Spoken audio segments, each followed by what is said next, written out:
Have Barnabas upsetting you. If he gives you any more trouble, you let me know. Quentin, you are kind. Such a kind man. That's all right. Quentin. Oh, Maggie, I was just going out to look for you. Oh. Alexis, would you excuse us, please? Yes, of course. Quentin, I just have an errand in town. Not before we have a little talk, my dear. Now, just why did you tell Barnabas that you heard Angelique's voice? Because he was here. That is no reason. Well, I thought it was. Elizabeth found me in the room, and I was very upset. But Elizabeth did not hear the voice. Elizabeth believed me. She brought me down here. Quentin, you still don't believe that anything was my imagination. I just don't think that you ought to confide something to a total stranger. I wouldn't call Barnabas Collins that. And even if it did happen, I don't want everybody to know about it. I think you'd prefer that no one did. Perhaps. Perhaps you wish that I hadn't even told you. Maggie, I don't want to fight about this again. Quentin, our fights just go on because no one of them is resolved. And who's at fault? You keep believing that you find... And you'll keep doubting every word that I say. With reason. Quentin!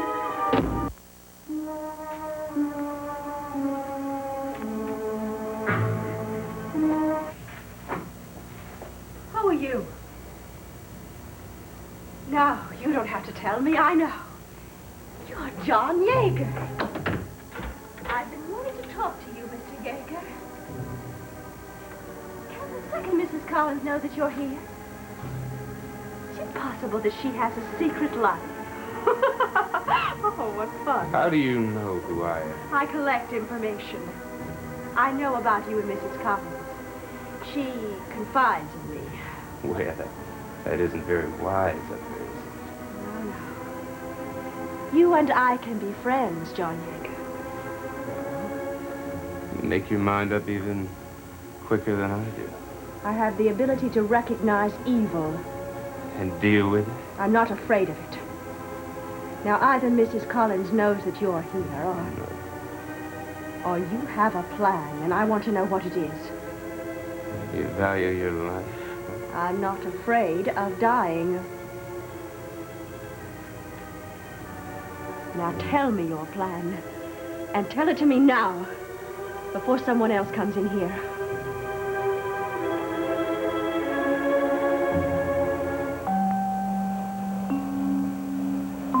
No good. I can't reach him. Barnabas, I can't even confide in him anymore. You know, I'm not supposed to talk to you. He doesn't like that. I'm sorry Quentin should feel that way. I need help. I know that. Maggie, there is one person in this house that you must not trust. Who? I know what you're going to say before I even tell you her name. Hoffman? I don't trust her. No, not Hoffman, although she's somehow involved. Maggie, Alexis is your enemy. Barnabas. I know it. You're wrong. No, I'm not. But she's been so nice to me. That's part of her plan. Barnabas, she couldn't be responsible for what's been happening.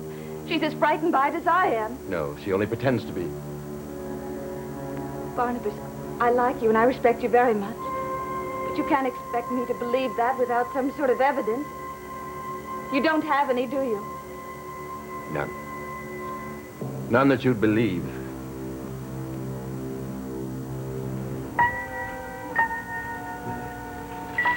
This is hers. Everything she's touched, I must have. Oh, I just want her so much. And you will have her. All you need is for me to help you to make your plan work perfectly. I can arrange it so that Maggie Collins leaves this house hating Quentin. And I can also arrange it that Quentin will not follow her and look for her. You want him? Yes. Now we understand each other. Your plan is a good one. Very good.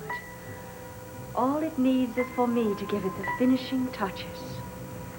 And here, Miss Stokes, all I thought of you was that you were a very pretty woman. Oh, I'm more. Much, much more. Now, I'll see that you get out of here safely. One question, Miss Stokes.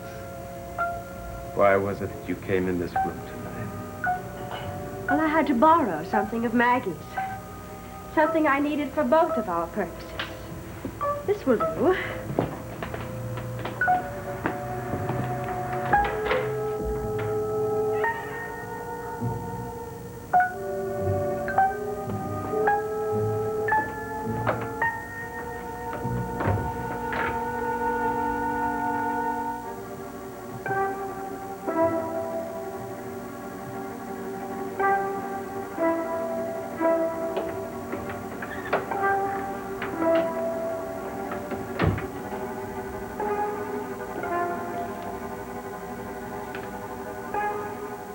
Quentin doesn't believe you, Maggie.